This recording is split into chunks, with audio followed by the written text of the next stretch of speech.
Connecticut's #1 local news. This is Channel 3 Eyewitness News. Good morning, everyone. I'm Nicole Nalepa, and here are your top stories on this Wednesday, March 9th. The U.S. House of Representatives plans to proceed on a bill that will clamp down on Russia.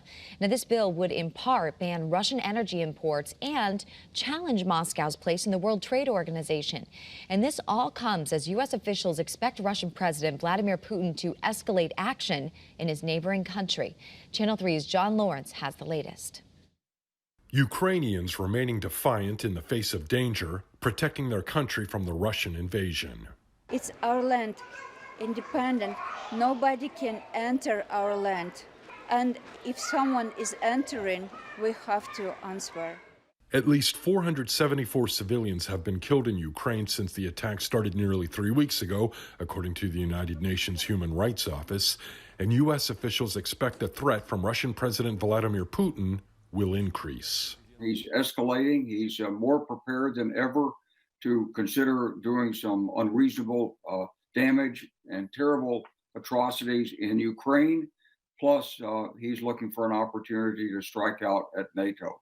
The U.S. is sending 2 Patriot missile batteries to Poland to be used as a, quote, defensive deployment aimed at countering potential threats to the U.S. and its allies. The pressure has risen a little bit, and that Putin is feeling it. He can't get back at the United States for the increasingly tough sanctions, so he's going to use what he has, which is the threat of weapons of mass destruction. The UN says more than 2 million people have fled Ukraine since Russia invaded, and they're hoping for an end to the fighting. We're not Nazi. We're just on other land with hands up. Please, we want to live. We want to be happy. Stop shooting, please. I'm John Lawrence reporting. And now at 7:02 this morning, frustrations continue to mount over the high prices at the pump. But some say it's a small price to pay if it means helping to end the war in Ukraine. Overnight gas prices have hit a record high here in Connecticut. Right now, they're at $4.41 for a price of regular per gallon, which broke the record in 2008. And we turn you now to the latest on the coronavirus here in Connecticut. The Hampden Board of Ed voted to extend the district's school mask mandate despite significant dissent from a group of local parents. And this all comes as last night's Board of Ed meeting was filled with anger and even shouting. Nearly all of the parents who showed up at the forum believe that Hampden should follow the lead of most other Connecticut districts. But the superintendent says a Hampden school survey showed that the majority of parents, students, and staff members were actually in favor of extending the mask mandate, even though the fact that Hampden's positivity rate has fallen significantly. Now, they voted to make masks optional starting March 21st. Scott? A couple of scattered snow showers along the shoreline this morning, but the bulk of the activity won't start until about 8, 9 o'clock this morning. Give us a couple of hours to get that snow in there. There is a winter weather advisory in effect for Litchfield County. That's the only county that is included at this time, and I'm not quite sure any other counties are going to be added, but we'll have to wait and see. But for right now, winter weather advisory in effect for Litchfield County. All right, there's a little bit of that light snow shower activity we're seeing in southeast Connecticut. Good morning to you. Waking up with us in Groton, Long Point, Stonington, on up into North Stonington, Gales Ferry, New London, Old Saybrook, and Old Lyme. Dealing with a couple of snowflakes out there, and we'll take you into northern Fairfield County, Brookfield, Newtown, Bethel, Reading, Seymour, Ansonia, and Shelton, down through parts of New Haven County. You guys are dealing with a little bit of very light scattered snow shower activity, not a big deal. We've basically got mostly overcast conditions in Hartford. Good morning. Mostly overcast conditions in Middletown. Good morning to you. Stores looking good this morning. Very quiet out there, and Old Saybrook also very, very quiet. And as you can see, a couple of flakes are trying to make their way into Old Saybrook this morning. Temperature spread this morning between 29 and 37. Pretty tight temperature gradient this morning, and we're down from yesterday anywhere from 7 to 8 degrees cooler than 24 hours ago. So you're going to need the winter coat throughout the day today, as temperatures are only expected to climb into the mid to upper 30s.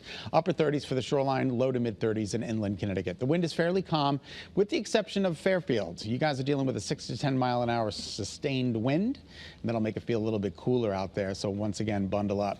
All right, as we take a look at our temperature trend, It's going up into the mid-30s today, certainly cold enough to support snow. There could be a couple of raindrops mixing in from time to time, but basically an all-snow event for us as we expect 2 to 4 inches of snow to come down. So some light scattered snow showers this morning. The bulk of the activity is still down to our south and west. Very heavy rain coming down in parts of New Jersey this morning, southern New Jersey. By the time it gets here, we'll be dealing with snow as the temperatures are going to be cold enough to support that activity. But it's going to be hard pressed to stick to the main roads. There will be a slushy accumulation, but secondary, tertiary roads, patios, decks, sidewalks could get snow covered, especially in the highest elevations of northern Connecticut. All right, we're dealing with some snow at 10 a.m. for the shoreline. It's snowing by noon, snowing at 2, snowing at 5. The evening rush looks a little tough. And then by 8, 9 o'clock tonight, the system is done. 2 to 4 inches of snow expected pretty much across the state. And then we turn our attention to Friday night. Friday night is good. Saturday morning, we're waking up to rain. It rains Saturday morning through the afternoon. And then we start to see a little bit of a transition as cold air comes pouring in from the north. It changes over to a little bit of snow by 5 p.m. It snows through about midnight, so there could be an accumulation on the tail end of this system Saturday night. And look at those tight isobars, those white lines. That's the pressure gradient, and that means very windy conditions here in the state. We're talking about winds gusting in excess of 40 to 50 miles an hour.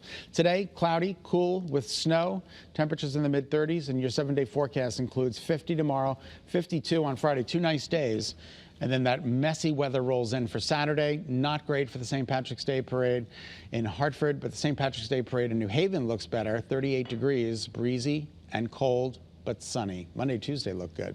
7:06 is now the time. We'll send it back to Nicole. All right, thanks, Scott. Right now, 20 Connecticut state troopers are meeting in Tolland at Troop C before they head to Massachusetts, where they'll be paying their respects to Massachusetts State Trooper Tamar Bucci, who was killed in the line of duty last week. The trooper's funeral will be held at 11 a.m. this morning. And you're taking a look at video now from yesterday's wake. Trooper Bucci was killed when a tanker truck collided with her cruiser last week when she was changing lanes to help a disabled vehicle. Thank you so much for tuning in to Eyewitness News on this Wednesday morning. Remember, you can get news and weather updates anytime on the Channel 3 app. Have a great day, everyone. Be healthy. Stay positive.